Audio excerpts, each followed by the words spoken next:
Hey guys, it's Morgan coming to you with a tech slash product introduction video here from Highland Cycles. Xander's over there getting his TBT forks done. We're taking care of that, putting a cone valve kit. There's a dog. Hey. Okay. Hi, dog. Hi, Rocket. That's Rocket. That's Xander's dog. That's Daisy. Hi. Yeah, you're good dogs. Yeah, they're good dogs. They're excited about the... Hey, there's Leroy. They're excited about the product too, guys. I'm really excited. It is a DRC Sag Checker. I don't know if you guys have seen, I forget what the other company is. They make the super cool digital sag tool, but it's like $300, whatever. It's crazy money. Or you can always have your friend help you, which is awesome. But if you're on your own and you're trying to set your sag, it's kind of a pain in the butt to do. So this thing, I think, is going to be pretty cool. Let's show you how you set it up, and then let's try it out. So here we are. DRC Sag Checker, same people who make the bleed cups that we use.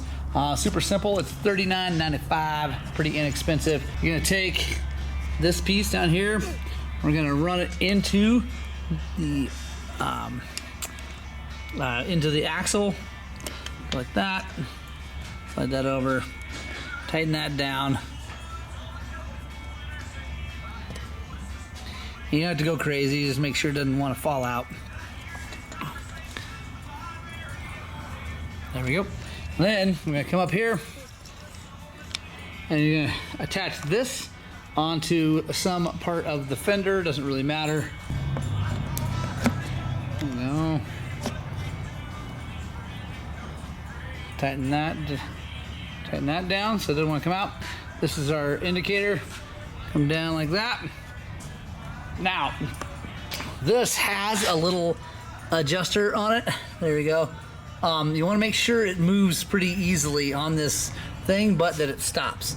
So now we know that what we're looking for in our sag is about 100 millimeters, kind of depending on the bike and you and your riding style and stuff, but between 95 and 105 generally. What we want to do, I'm going to set you guys down and pull it off the stand. We're going to bounce up and down on the thing a little bit. Then we're going to, well, I'll show you.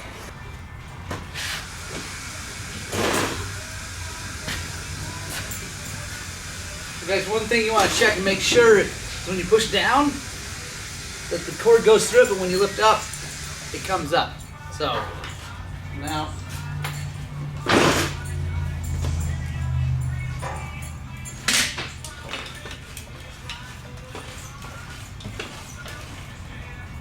okay. So now we know we've moved it up and down. We're gonna go like this, and we're gonna get on the bike. Kind of slow. You don't want to bounce up and down on it this time. Put all your weight on it. All right.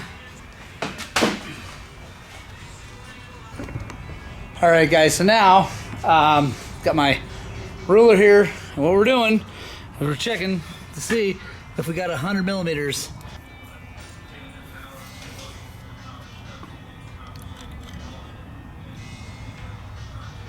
So it's right at about 85, but that's without my gear on, and I like this bike running a little bit less sag, so it's actually pretty close. But let's check it again and let's kind of bounce up and down on it, make sure this isn't moving at all, but I think it should be good.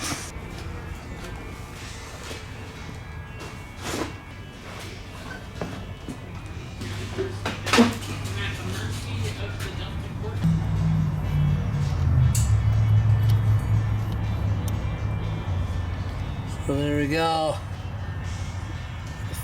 Focus. There we go. So right at 90. So that's about right where I want to be if I'm not wearing my gear, because I like to have it about 95, 98. So that's right in there. This thing's pretty cool, guys. I like it. It's not the crazy, most accurate thing in the world, but it works really well. And I like the fact that you can do it by yourself. You don't need anybody else there to help you. You just set it up. Let's just check it and see if it's repeatable. So we now know that this is full extension. It's come down like that. And again, this little thing is pretty critical to make sure you get that just the right amount of tight.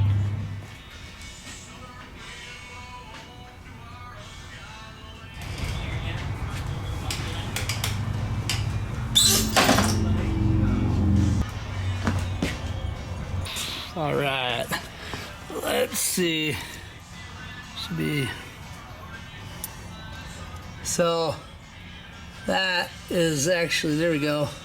So that's a little bit more than 90 now. That makes sense because I actually ended up tightening this down a little bit because I think what was happening was this thing was falling just a little bit. There's like almost like a slick point in there.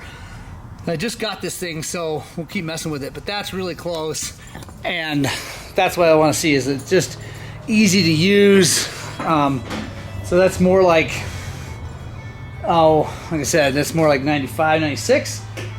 So actually I might need to tighten that spring up a little bit to get what I want. As far as the correct sag, let's actually check static sag, just under the bike now and see what it does. So static sag, guys, just gonna come over here. This one we can kind of push up and down on it. I'm just gonna let it sit. Push that down. Now we're gonna lift it up on the stand.